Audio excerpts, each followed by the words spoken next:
La responsabilité civile des dirigeants envers la société et les associés va être abordée en 3 temps.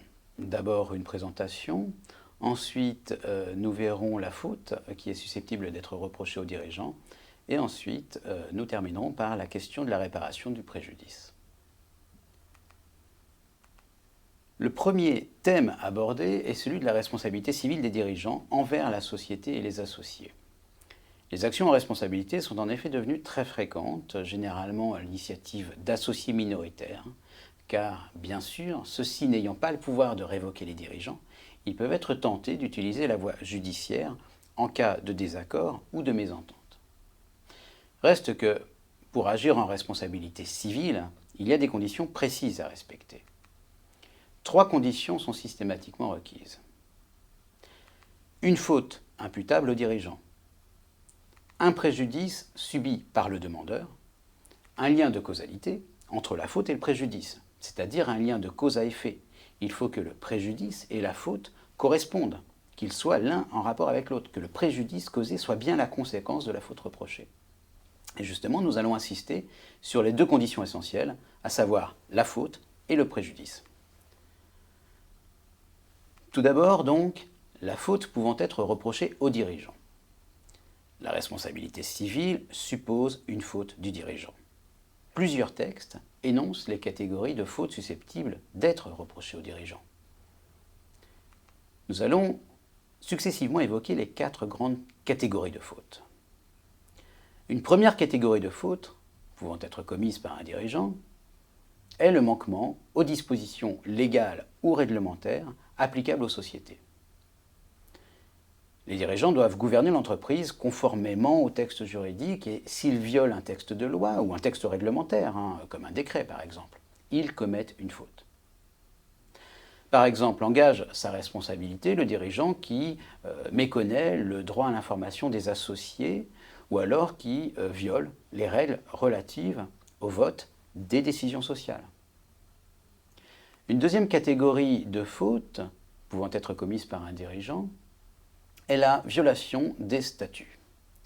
Le dirigeant est tenu de respecter les statuts, c'est-à-dire le pacte social. Il en est le garant. Et par exemple, il commettra une faute s'il ne respecte pas l'obligation qui est spécialement prévue par les statuts d'obtenir l'accord des associés pour prendre une décision exceptionnelle. La troisième catégorie de fautes pouvant être commises par un dirigeant est la plus redoutable. Il s'agit de la faute de gestion. C'est une notion protéiforme qui est délibérément floue afin justement d'avoir un très large spectre d'application.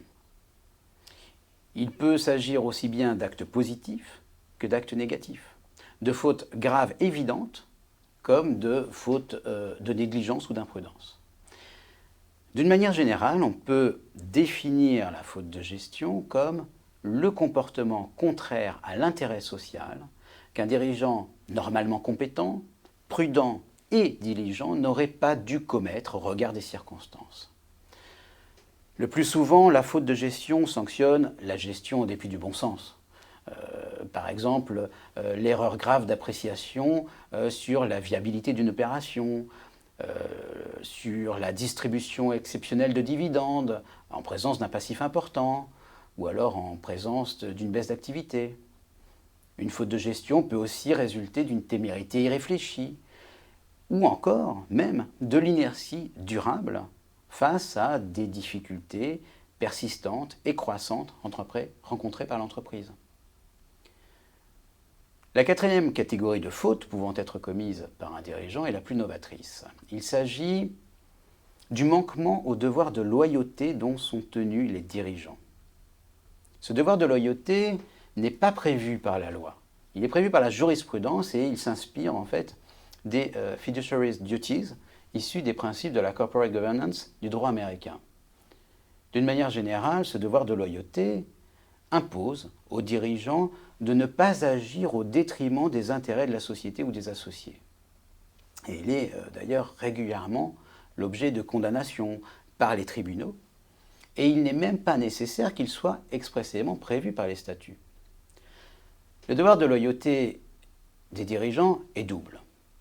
D'une part, les dirigeants doivent être loyaux à l'égard de la société. Cela signifie, par exemple, qu'un dirigeant ne doit pas concurrencer d'une quelconque manière la société qu'il dirige. Et ainsi a pu être retenue la responsabilité civile d'un dirigeant qui avait négocié, en qualité de gérant d'une autre société, un marché dans le même domaine d'activité que la société qu'il dirige par ailleurs.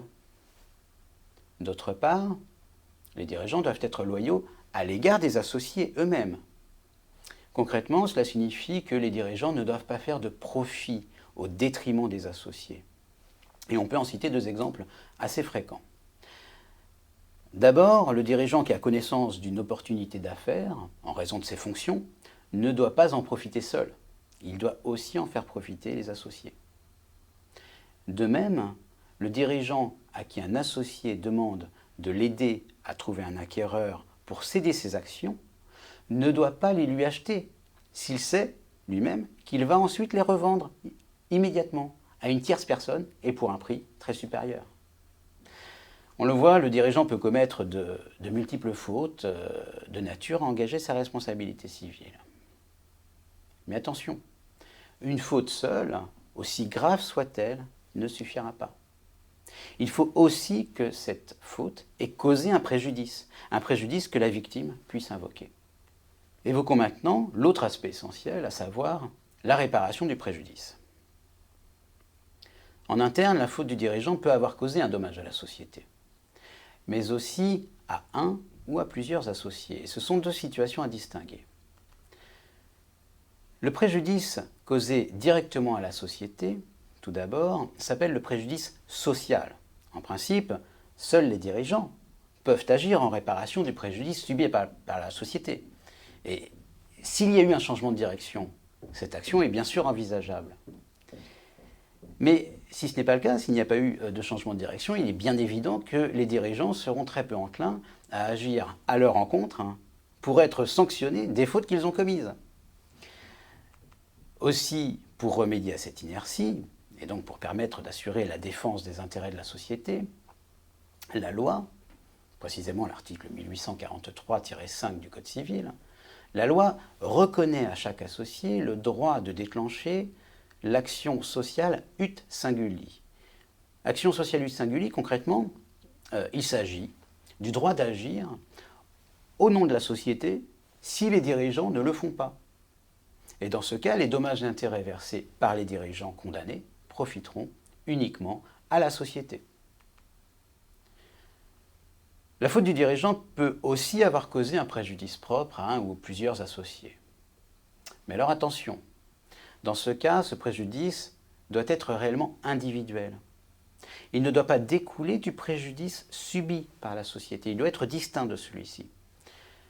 Par exemple, éprouve un préjudice personnel l'associé minoritaire qui a subi une réduction de capital que le dirigeant avait faussement justifiée par des raisons financières, alors qu'en réalité, cette réduction de capital ne visait qu'à évincer cet associé de la société. Voilà pour les principes de base de la responsabilité civile des dirigeants à l'égard de la société ou des associés. Pour conclure, deux précisions. D'abord, dans les sociétés par action, il faut savoir que l'action en responsabilité ne peut être exercée que pendant 3 ans, à compter de la faute du dirigeant ou de sa révélation.